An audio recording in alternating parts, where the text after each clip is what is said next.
When would I like to use acoustic paneling for my setup? When are acoustic treatments required? I guess is the question. Do I need to use acoustic paneling for my setup? This is one of the age-old questions, and today we're gonna answer it. Let's go!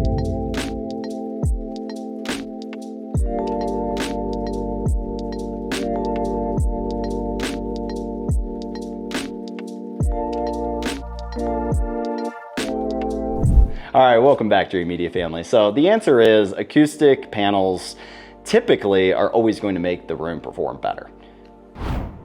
Hold on now. There's a little bit more to talk about than just, yes, acoustic panels are going to improve the acoustics of the space.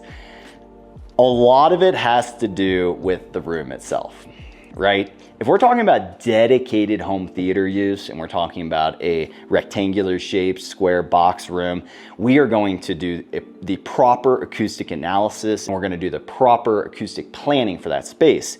What I mean is we're gonna have like VMT acoustic absorption panels behind our projector screen at our primary reflection points right here on our side walls. We would have our absorption panels. We would also have some diffusion built in, as well as the rear of the room, some diffusion, and bass traps in the corners to help with absorbing some of our resonance in the space. There are so many different types of acoustic panels. Generally speaking though, we're talking about absorption and diffusion, and you want the absorption and the diffusion in the correct location throughout the space. So like say over here in the little kitchen area that I have in my home theater, this area has horrible reverb and echoes like crazy because I have tile on the floor and we have backsplash and we have granite counters and wood, hard surfaces. You would want some absorption panels up here in the rear of the room to try to deaden that, right? Whereas like the rest of this space over here, I have big cozy blankets and cushy couches and thick carpet, as well as all of our shades drop in their fabric. So in my particular space here, I've gone about solving my acoustic problems by doing two things: installing designer-friendly things such as these curtains and drapes. I'll also take you downstairs and show you what I've done down there with curtains and drapes and rugs and things like that. All right guys, so now I'm downstairs here in my formal and I wanted to show you this space. I have zero paneling in this room, but I have improved the acoustics. Let me show you what I did. So if you look here guys, I got these big, thick rugs and I got a nice underlayment underneath it, which helps absorb the audio. And I have that in both of the primary areas, in addition to these curtains. So I put these curtains in place to help, again, the reflections. They're very thick. I have them here, here, here, here, and here, and here, basically kind of like bass traps, right? And my wife put this little butterfly thing up there. Basically, anything you can do that has fabric will improve the performance of the space. In addition to, all of these shades are fabric and they drop. So when all of the shades drop and we're watching a movie, it actually sounds pretty dang good. This is inspiration, guys. Get creative, work with my specialist, create solutions that fit that wife approval, look really good aesthetically. And if we have a room like a dedicated home theater, let's put panels in there and make it sound perfect. But in these rooms where, you know, it's the highlight of your home, we're probably not gonna be putting panels, right? Dedicated spaces, media rooms, movie rooms where we got reverb, slap a panel on the wall and call it a day.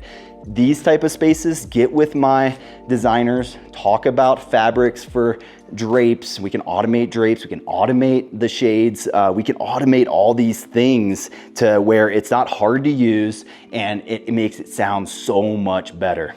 I hope you guys are enjoying this kind of walk through of the house. In addition to that, I've done the motorized shades, which absorb some of our sound whenever we're doing some serious critical listening. So in addition to designer finishings or adding acoustic panels, we also want to consider the reflections in the room and how much power we're assigning to each speaker and things like that. So the next important aspect if you can't do acoustic panels, or even if you do have the ability to add in acoustic panels, is the processor, the room correction. A couple of our favorites here at Dream Media are the Dirac Live, and we even have the more premium version Art. In addition to, we have the Trenov, and we have the more advanced version of Trenov, the wave forming as well. So here at Dream Media, we are well versed in the most extreme versions of home cinema, acoustics, and calibration, as well as more basic versions. Like, we can set up our Marantz receiver and run the Odyssey setup on it. And if you want to upgrade the license to Dirac Live, we can do that as well. So back to the question, when would I want to use acoustic paneling? I would say the goal and when you would want to use acoustic paneling specifically is going to be when you have a problem. It is fixing the acoustics and the space. So absorption is going to go in areas of the space where we have a lot of reflections, a lot of reverb. The acoustics aren't clean and tight. Diffusion, on the other hand, is going to go in locations where we need to liven up the space, which is why at a lot of the times it's at the rear of the room, because it can get really deadened once we add all those absorption panels. So you don't want to deaden the room. You also don't want it to be too lively. There's a real science behind it. And here at Dream Media, we work with our various manufacturers. We have a bunch to choose from that meet different design aesthetics to create a not only aesthetically pleasing visual for you guys in the space, but also we want these acoustic panels to perform, right? So before you ever fire up your speaker system, the panels should make the performance of the room substantially better. Let me give you guys an example. Good client of mine, he actually does Bible study in the space because it is so relaxing. He has his friends come over, and that is basically his sanctuary where he comes with his friends, and it sounds so nice and relaxing. It's a perfect quiet space to have Bible study. I have another client who they have a weekly family movie night religiously over there, but he says his wife loves the sound in there so much she will come in the middle of the day and just take a nap in there because it's so relaxing. And really, if you guys have ever experienced like an anechoic chamber is basically a padded room that it's totally dead, right? And they stick the speaker in there to take measurements of it. You don't want your room to sound like that.